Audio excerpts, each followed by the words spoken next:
For the kingdom of heaven is like a landowner who went out early in the morning to hire workers for his vineyard. He agreed to pay them a denarius for the day and sent them to his vineyard. About 9 in the morning he went out and saw others standing in the marketplace doing nothing. He told them, "You also go and work in my vineyard, and I will pay you whatever is right." So they went. He went out again about noon, and about 3 in the afternoon and did the same thing. About 5 in the afternoon he went out and found still others standing around.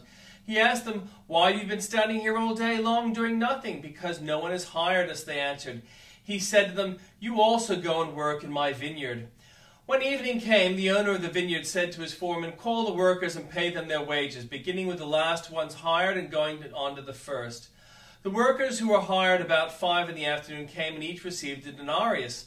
So when those came who were hired first, they expected to receive more. But each one of them also received a denarius. When they received it, they began to grumble against the landowner. "These who were hired last worked only 1 hour," they said, "and you have made them equal to us who have borne the burden of the work in the heat of the day." But he answered one of them, "I am not being unfair to you, friend. Didn't you agree to work for a denarius? Take your pay and go. I want to give the one who was hired last the same as I gave you. Don't I have the right to do what I want with my own money? Or are you envious because I am generous?" So the last will be first, and the first will be last. And the Old Testament reading, "Do not spread false reports. Do not help a guilty person by being a malicious witness. Do not follow the crowd in doing wrong. When you give testimony in a lawsuit, do not pervert justice by siding with the crowd. And do not show favoritism to a poor person in a lawsuit. If you come across your enemy's ox or donkey wandering off, be sure to return it. If you see the donkey or someone who hates you fallen down under its load, do not leave it there. Be sure to help them with it. Do not deny justice to your poor people in their lawsuits. Have nothing to do with a false charge, and do not put an innocent or honest person to death, for I will not acquit the guilty. Do not accept a bribe, for a bribe blinds those who see and twist the words of the innocent. Do not oppress a foreigner. You know yourselves how it feels to be foreigners, because you were foreigners in Egypt. For 6 years you are to sow your fields and harvest the crops. But during the 7th year let the land lie unplowed and unused. Then the poor among your people may get food from it, and the wild animals may eat what is left. Do the same with your vineyard and your olive grove. 6 days do your work, but on the 7th day do not work, so that your ox and the donkey may rest, so that the slave born in your household and the foreigner living among you may be refreshed. Be careful to do everything I have said to you. Do not invoke the names of other gods. Do not let them be heard on your lips. 3 times a year you are to celebrate a festival to me. Celebrate the festival of unleavened bread. For 7 days eat bread made without yeast as I commanded you. Do this at the appointed time in the month of Aviv, for in the month you came out of Egypt.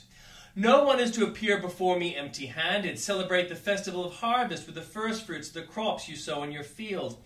Celebrate the festival of ingathering at the end of the year, when you gather in your crops from the field. 3 times a year all the men are to appear before the sovereign Lord. Do not offer the blood of a sacrifice to me along anything containing yeast. The fat of my festival offerings must not be kept until morning. Bring the best of the firstfruits of your soil to the house of the Lord your God. Do not cook a young goat in its mother's milk. See, I am sending an angel ahead of you to guard you along the way and to bring you to the place I have prepared. Pay attention to him and listen to what he says. Do not rebel against him. He will not forgive your rebellion, since my name is in him.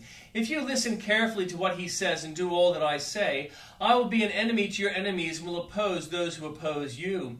My angel will go ahead of you and bring you into the land of the Amorites, Hittites, Perizzites, Canaanites, Hivites, and Jebusites, and I will wipe them out.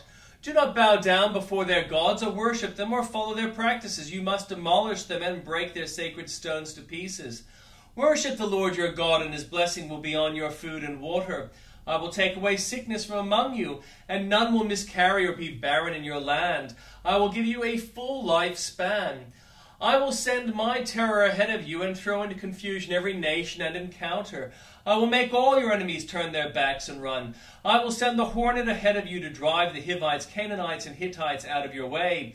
But I will not drive them out in a single year, because the land would become desolate and wild animals too numerous for you. Little by little I will drive them out before you, until you have increased enough to take possession of the land. I will establish your borders from the Red Sea to the Mediterranean Sea, from the desert to the Euphrates River. I will give into your hands the people who live in the land, and you will drive them out before you. Do not make a covenant with them or with their gods. Do not let them live in your land, or they will cause you to sin against me, because the worship of their gods will certainly be a snare to you. Then the Lord said to Moses, Come up to the Lord, you and Aaron, Nadab and Abihu, and 70 of the elders of Israel. You are to worship at a distance, but Moses alone is to approach the Lord. The others must not come near, and the people may not come up with him. When Moses went and told the people all the Lord's words and laws, they responded with one voice, Everything the Lord has said we will do. Moses then wrote down everything the Lord had said. He got up early the next morning and built an altar at the foot of the mountain and set up 12 stone pillars representing the 12 tribes of Israel. Then he sent young Israelite men, and they offered burnt offerings and sacrificed young bulls as fellowship offerings to the Lord. Moses took half the blood and put it in bowls, and the other half he splashed against the altar. Then he took the book of the covenant and read it to the people. They responded, We will do everything the Lord has said. We will obey. Moses then took the blood and sprinkled it on the people and said, This is the blood of the covenant that the Lord has made with you in accordance with all these words. Moses and Aaron, Nadab and Abihu, and the 70 elders of Israel went up and saw the God of Israel. Under his feet was something like a pavement made of lapis lazuli, as bright blue as the sky. But God did not raise his hand against these leaders of the Israelites. They saw God, and they ate and drank. The Lord said to Moses, Come up to me on the mountain and stay here, and I will give you the tablets of stone with the law and commandments I have written for their instruction. Then Moses set out with Joshua as his aide, and Moses went up on the mountain of God. And he said to the elders, Wait here for us until we come back to you, and Aaron and Hur are with you, and anyone involved in a dispute can go to them. When Moses went up on the mountain, the cloud covered it, and the glory of the Lord settled on Mount Sinai. For 6 days the cloud covered the mountain. On the 7th day the Lord called to Moses from within the cloud. To the Israelites the glory of the Lord looked like a consuming fire on top of the mountain. Then Moses entered the cloud as he went up on the mountain, and he stayed on the mountain 40 days and 40 nights.